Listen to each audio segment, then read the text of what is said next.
Bonjour les amis, je vais juste vous faire une petite vidéo, faire un point sur la situation au rucher. Il a fait une très belle journée aujourd'hui, on est le 21 septembre. Je viens faire un petit tour au rucher pour vous montrer ceci. Voilà, le frelon asiatique qui, dans cette période déterminante, avant l'hiver, empêche nos abeilles de butiner. Faut savoir que là, je viens d'arriver, il y en avait beaucoup plus. Dès qu'ils me voient, ils me craignent forcément. Ils sentent que je les aime pas. Donc les abeilles, là, ça vole très très peu, hein. On est en pleine mêlée de lierre, ça devrait être l'effervescence avant l'hiver. C'est pas du tout le cas. Là, je bouge pas depuis quelques temps, elles vont peut-être revenir. Donc là, on en compte 2, 3. Voilà, je peux en avoir jusqu'à une dizaine sur chaque ruche. Voilà, je vous avouerai que c'est une situation qui est pesante pour l'apiculteur. On prend soin de nos abeilles, on fait tout pour qu'elles se portent bien. Et là, en fin de saison, on a ce merveilleux insecte. C'est une perfection de la nature. Il a une capacité d'adaptation qui est phénoménale, mais il nuit gravement à la biodiversité, à tous les insectes. Voilà, là il y en a 3. J'en vois un quatrième au bout. Donc le frelon asiatique est en prédation devant les ruches du lever du soleil jusqu'au coucher du soleil, voire même avant l'aube et après le coucher du soleil, il y en a encore. La dernière fois, il faisait noir au rucher. J'y étais encore et ils étaient encore là. Donc ça n'arrête pas, c'est des va-et-vient permanents. Là on en voit 2, 3. J'en ai un qui me tourne autour, il doit pas être content de me voir. Hop, il est juste là, là. Voilà, donc les abeilles ont beaucoup de mal à faire le réserve d'hiver. Et là ça y est, ils reviennent. Voilà. Là ils ont compris que j'étais là, que je leur fais pas de mal pour l'instant, donc ils reviennent voilà, en quantité. Je sais pas si on va bien le voir sur la vidéo. Il y en a des quantités phénoménales. Bon, comme je vous le disais, moi ça me fatigue. Me battre en permanence, ça devient vraiment, vraiment usant. L'apiculture en soi, c'est déjà pas simple du tout. Mais avec ce frelon qui vient nous bouffer nos abeilles au moment déterminant, avant l'hiver. Voilà, ils se battent même entre eux, ils se font concurrence, hein, de nid en nid. Ça tourne autour de moi. Enfin voilà, c'est une situation qui est vraiment frustrante. Il y en a de plus en plus, chaque année, c'est de pire en pire. Voilà, il y en a un qui me tourne autour. Voilà, donc c'est ça en permanence. Et là encore, je pense qu'il y a des moments de la journée où ça peut être bien pire, hein. Bon là, je suis là, donc comme je vous disais, il me fuit un peu. Là, ça revient un peu. Ouais. Il y en a sur toute la lignée là. 1, 2, 3, 4, 5. Ah, puis il vient de choper une abeille. Voilà, ça n'arrête pas. Du coup, les abeilles, qu'est-ce qu'elles font? Voilà, elles se mettent ici devant la ruche. Elles osent même plus sortir pour butiner. Dès qu'elles sortent, elles se font bouffer, quoi. Donc il y a un stress qui est énorme sur les colonies. Elles se mettent en défense pour pas que ça rentre à l'intérieur, parce que forcément ça pourrait être le cas.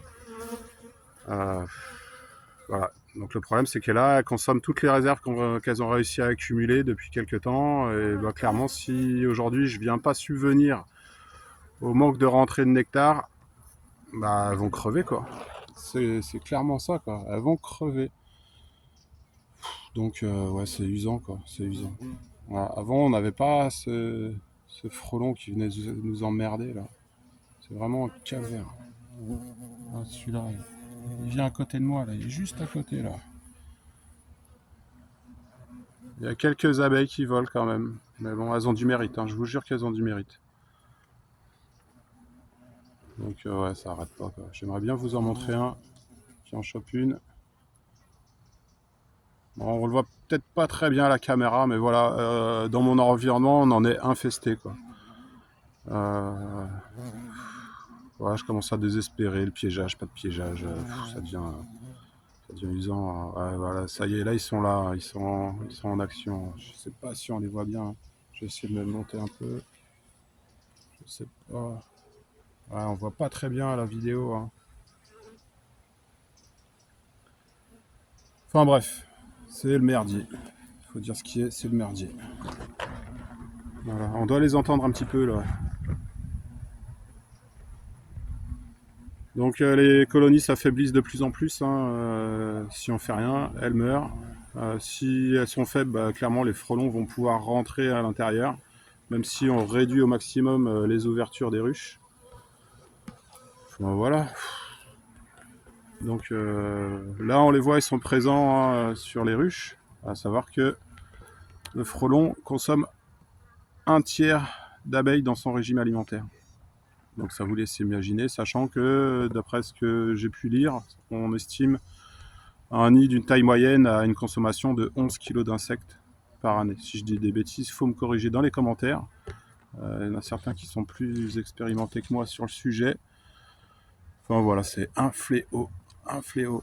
Voilà, donc on se bat, on essaye de prendre soin de nos abeilles, on essaye de faire du bon miel, du bon boulot en apiculture, et puis tout se fait démonter comme ça, quoi. Donc là, cette année, entre le varroa destructor plus le frelon asiatique, j'avoue que il y a un moment donné, ça vaut pas le coup de s'emmerder, quoi. Pourquoi s'emmerder? Pourquoi? Bah pour elle. Pour elle, mais pas que, quoi. Donc ouais, ça paraît anodin, hein, ces petites bestioles là, mais ça fait beaucoup de dégâts. Beaucoup de dégâts. Donc voir des abeilles qui devraient être libres, hein, bah là elles ne le sont pas, hein, vous voyez. Elles ne le sont pas du tout. Il devrait y avoir un flux d'abeilles permanent. Voilà, le lierre est en fleurs, ça devrait butiner de tous les côtés. Là, c'est pas le cas. Merci, frelon. Voilà, ça va, ça vient. Là, ils savent que je les dérange un peu. Bref, j'espère que vous, dans vos ruchers, vous êtes épargnés. Moi, bah, tous les ans, j'y ai le droit, hein. Il n'y a pas une année sans frelon. Donc j'espère que pour vous, ça va. Profitez-en. J'espère que ça va durer pour vous. Parce que franchement, c'est la merde. C'est la merde. Donc là, bah, clairement, si je dois pallier au manque de nourriture sur mon rucher, je suis bon pour distribuer, allez, 500 kg de sirop. Ça devient une aberration, quoi. Une aberration. En gros, ouais, ça sert plus à rien, quoi. J'espère qu'on les voit bien, tous ces... Je vais rester poli. Mais non, c'est un calvaire. Regardez-moi ça. Regardez-moi ça. Après, les gens me disent parfois, ah bon, il y a du frelon asiatique? Bah ouais. Et pas qu'un peu, quoi. Pas qu'un peu. Bref, ça me gave, clairement. Donc voilà, ça, plus ça, plus ça, plus ça. Ouais, l'apiculture, c'est bien gentil, mais c'était pas comme ça il y a 40 ans. Voilà.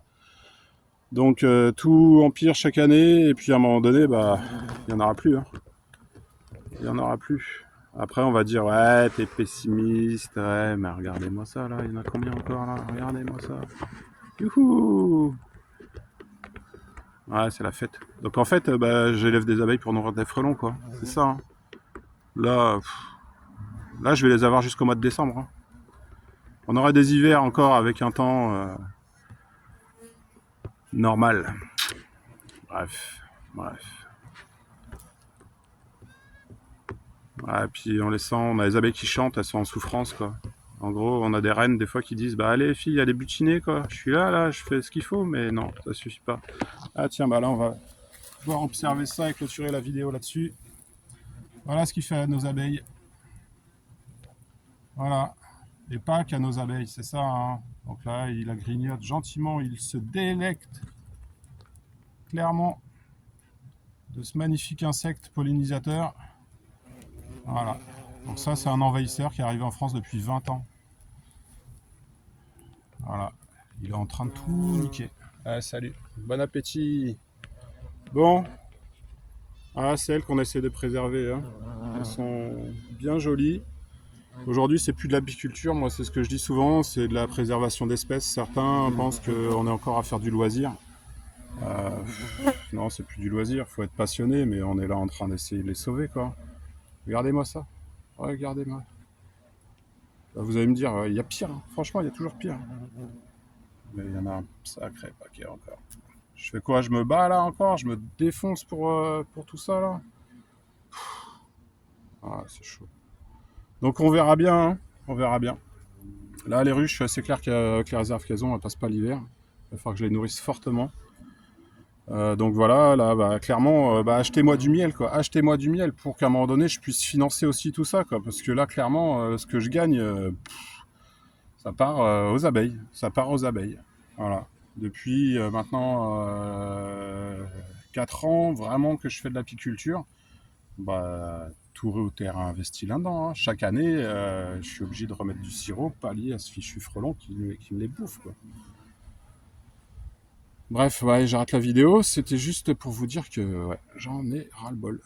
Ras-le-bol. Voilà. Après, on oublie vite, hein. On oublie vite. Là, vous voyez, si je fais ça d'habitude en saison, je me fais défoncer par mes abeilles, hein. Elles acceptent pas qu'on soit devant comme ça. Bon, voilà, limite, je pourrais y être sans tenue, elles me feraient rien, quoi.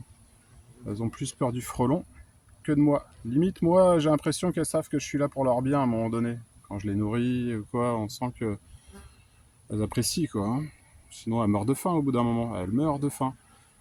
Bon, je m'étale, je m'étale. J'espère que cette vidéo ne sera pas vue que par des apiculteurs. Soutenez-nous, s'il vous plaît. Voilà, le seul moyen, c'est de savourer notre miel, de l'apprécier à son juste prix. Et puis de nous soutenir, piéger un maximum, faites détruire les niches, je sais que c'est un budget, mais dès quand vous avez un nid, faites le maximum pour le faire détruire, quoi. Je pense qu'à un moment donné, ouais, c'est un coût financier, c'est sûr, c'est un business aussi, mais enfin, moi là aujourd'hui, on me dit, il y a un nid chez moi, bah limite, je suis prêt à aller le payer, quoi, hein. Enfin voilà. Bon, enfin bref, ça devient aberrant, quoi. Aberrant. Bon, bah je vais les laisser manger tranquille, ces frelons. Ok? Allez, je vous salue. Je vous fais la bise. Et puis moi, je vais me rentrer. Ça me saoule. Les taper à la raquette, ça sert plus à rien. Bref, ça me saoule. Ça me saoule. Allez, hop. Allez, tu en chopes une là? Vous voyez, c'est cette capacité qu'il a là de se mettre en stationnaire. C'est grâce à ça, à cette faculté qu'il arrive à choper des abeilles. Bah allez, j'en défonce quelques-uns à la raquette et puis j'y vais. Allez, il doit y avoir des sacrés bonnies là dans le coin, hein. Waouh, ça doit être impressionnant, hein. Donc sachant que chaque nid aujourd'hui, c'est quoi les stats? Vous allez les mettre dans les commentaires, c'est quoi les statistiques? C'est entre 500 et 1500 rennes. Voilà, une grosse fourchette, quoi. Euh, ouais, c'est impressionnant, quoi, hein. Impressionnant. Ouh, salut. Hop là. Bah, je vous laisse. À bientôt. Alors que ça, c'est des vrais petits bijoux de la nature, ça. Ah, tout part en couille. Ouais, ciao. On va rester positif. Salut tout le monde.